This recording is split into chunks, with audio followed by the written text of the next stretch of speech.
Good morning, folks. How are you doing today? So, I wanted to share another YouTube channel that I have found that I think is worth watching. And if you don't know, I record these live, so I can't go in and put in descriptions, all of this. I will do my best to add a link to the description later in the day. But just so you know, the title of this video is actually the YouTube channel's name. And in this case, it's Javier Vidana.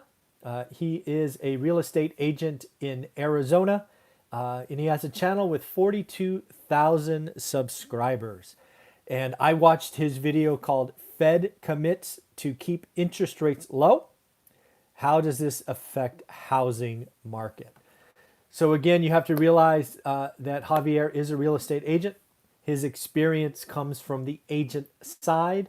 But after watching his video, I've taken away a couple of things.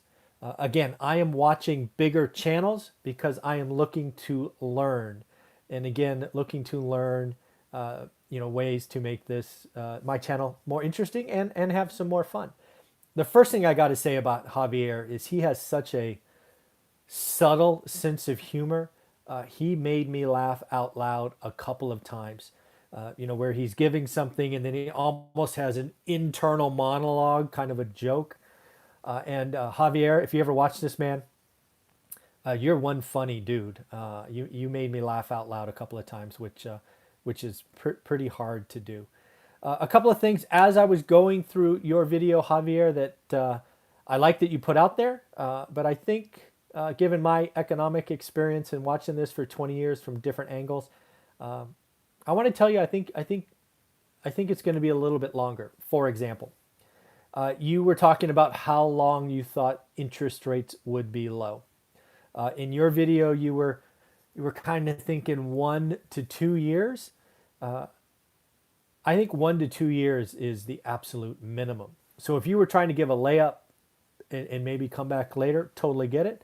I think there's a very good chance that rates are low for 3 or 4 years. And let's define rates low. Say 30-year mortgage below 4%. That's low. So I think it's got 3 or 4 years. For 30-year mortgages to be under 4%. And to be clear, today they're under 3%. So let's do that.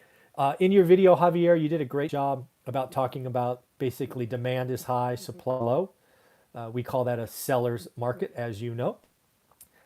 One of the things that you got into is you tried to peel back the supply problem. I thought that was an interesting take.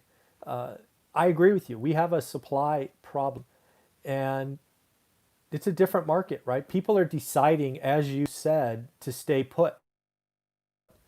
They're like, "Whoa, I'm not gonna go up. I'm not gonna trade up. I'm just gonna stay where I am, right? I'm happy. My house is mine. I'll maybe change the paint colors, but I'm not going anywhere. We don't need a higher mortgage payment." So I think you're right. I think comments about sellers staying put is frankly pretty accurate. I think in most markets the sellers are staying put. Of course, I always have to do this because people will flag me on it later. Except in the urban vertical cities. They are clearly going, "I'm out. I'm gone. See ya." But again, most cities, and certainly Phoenix, where you are, or Arizona, is staying put. The other thing you brought up, which I thought was awesome as a real estate agent, is you brought up inflation, specifically inflation in lumber prices. This is not something I've seen most agents talk about, but you're absolutely right. Lumber is currently, there's a supply demand imbalance. The supply chain was disrupted because of this.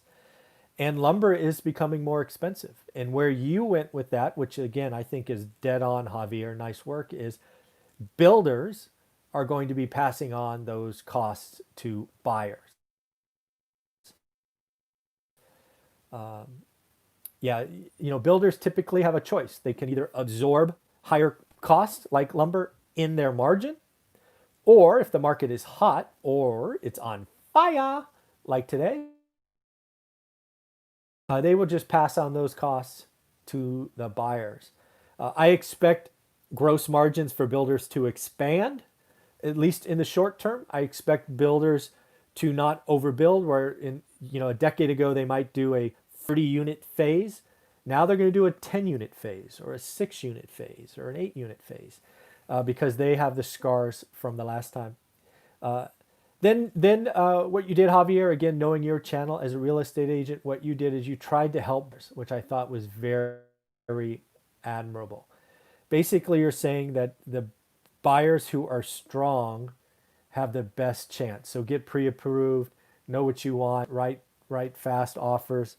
But at the end, yeah, you try to communicate that if you're a strong buyer, you have the best chance. And you're right. Given the low supply today, it is very hard for you know what, I'm a FHR 3.5% down. I need seller to pay 1% of closing costs. You know, all the extras that come in with some first time buyers.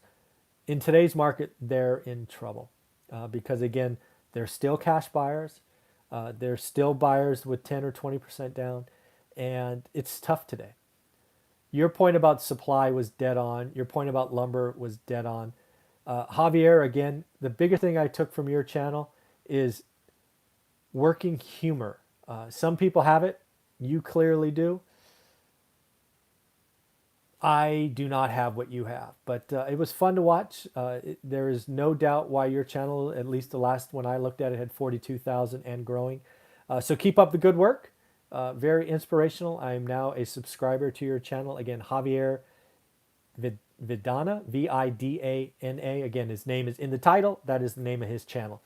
All right, everyone, take care of yourself. Again, if you have a channel you want me to check out, leave the comments below. I'm always looking to get better. Take care of yourself. Bye.